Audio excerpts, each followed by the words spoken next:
up, guys? Today's Heartfelt segment will be on, do you know how to pick friends you can trust? Can you trust your friends? I want to talk about this because a long time ago, back when I was about, I'm going to say 18, 19, I was on break from college. And I was at home. I went to college in Little Rock, Arkansas. And this girl that went to college with me, so I was on break from college, and it was the summer, and I came home, and I was friends with this girl who was also from my hometown. I'm from Memphis, Tennessee originally, and we didn't go to the same high school, so I really didn't know her until we went off to college together. And she and I became friends on campus. We both were freshmen, and we were just, hanging out and stuff. And so she was like, well, when we get home, why don't we hang out at home since we're from the same hometown? Although I had friends and everything, I was always open to getting more friends. So anyway, I was dating this guy, and I would tell her secrets, just really things that I didn't want the world to know. And she would pretend to be my friend and listen. And she would go over to his house with me. We would sit around and watch movies. And I never could understand why she would always find an excuse to get up and bend over, pick up something in front of him, or she talked different than the way she talked when she was with me. It was more of a kind of sultry, seductive tone in her voice. And I was like 18 or 19. I can't remember the exact age, but I didn't really think much of it. I was just like, well, I don't know, maybe I don't know what she's doing. Well, anyway, the boyfriend, the guy that I was seeing at the time, before I was bringing her around and stuff, we were really close. We talked every night, and he would come over to my house. I'd go over to his house, and we went out. It was just a normal relationship. Well, all of a sudden, it was like he didn't really want to talk to me that much. And whenever I would call him, I could never get a hold of him. I would leave a message, and he would not call back. So I just stopped calling. And so one day I just decided I'm just going to go over there and see what's going on. Like, what's the deal? And when I went over there, her car was parked there. So I was like, wow. So I left a note on her car saying, some friend you are, I can't even believe, what are you doing over here? And she never called me back. I never talked to her anymore after that. Like, I would try to call her for her to explain, to tell me why were you over there, and she would never call me back. So that was a lesson learned at an early age, that you really, when you're picking your friends, you want to pick someone you can trust. You want to pick someone that has morals and integrity similar to yours. That the guy apparently wasn't worth nothing, so thank God it ended like that. But I don't know what happened to that girl after that. I heard that she, like years later, that she ended up getting pregnant by a married man, someone who's already married, and having a baby and just being a single mother. That's what I heard. So, you reap what you sow. I'm not saying that I'm happy that happened to her, but, you do reap what you sow.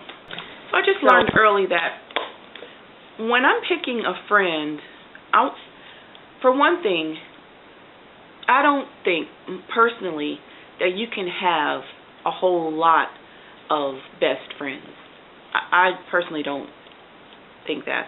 I believe that you can have one best girlfriend, and then you can have a whole lot of good friends. So when I met my best friend, and you guys have seen her in some of my vlogs, she is Jocelyn is the mother of our goddaughter, and Jocelyn is her daughter. So I met Jennifer when Jocelyn was about 1 year old. Jossie is 20. She's almost 21 now, so we've been friends for a very long time. And she and I worked together. We met at the casinos. We both worked in casino services. And she's someone that I can trust.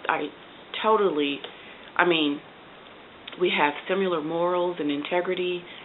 my husband could spend the night at her house and I would never worry about, for one thing, I trust him and I trust her.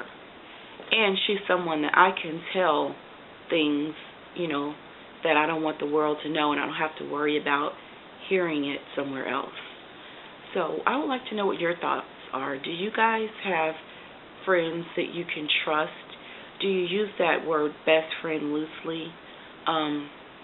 Like this community that we have here on YouTube, the little intimate community that we have, group of mothers and grandmothers and just single people.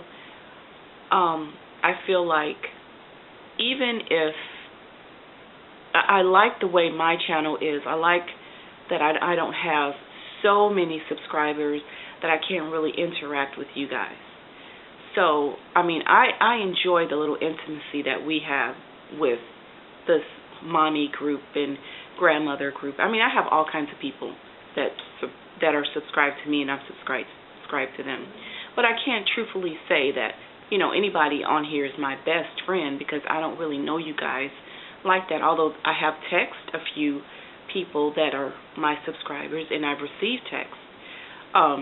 And I know that if we lived in the same town, that a whole lot of you I would be calling and saying, let's go get coffee, or let's hang out, let's go talk, let's chit-chat, let's have a girls' night out. I know that because I just feel like, all of the people that I sought out, that I may have approached you, there was something about your channel that I liked, and that was the reason I gave you an invitation to check out my channel, was because I felt a connection some kind of way. So I said all that to say, you can't really say, you have to be careful about calling someone your best friend. You really have to know a person, know their heart, get to know them before you could, say that they're your best friend. Because heartfelt things that are in your heart that, it's like you're giving other people a piece of you whenever you tell them heartfelt things that's in your heart.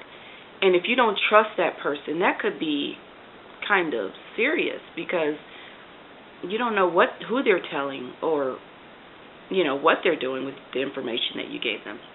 So I really thank God for Jennifer, my best friend, and for all of my close friends that are in my circle. I have a lot of people that are in my inner circle that I feel like if I needed prayer, or if I just needed somebody to talk to right away, I could go to a number of people here. And see, I'm not from St. Louis, so all of my people that I grew up with and knew are in Memphis. So that says a lot, I think, for me to say that I have also an intimate group of friends here in St. Louis that I can go to. And as you guys can see, I don't know if you can tell, but I'm really a people person, and I love people, and I'm an extrovert personality. I'm always reaching out to people. I think women in general like to talk and kind of bond with other women, and I'm no exception. So anyway, I would love to know what your thoughts are. Do you guys really trust your friends? Do you have a lot of best friends, or do you have one person that you can almost trust with your life, that this person is going to have your back? I would love to hear your responses. Just leave them down below in the comment section. Like this video if you liked it. Subscribe if you haven't. And I'll see you in the next video. Bye.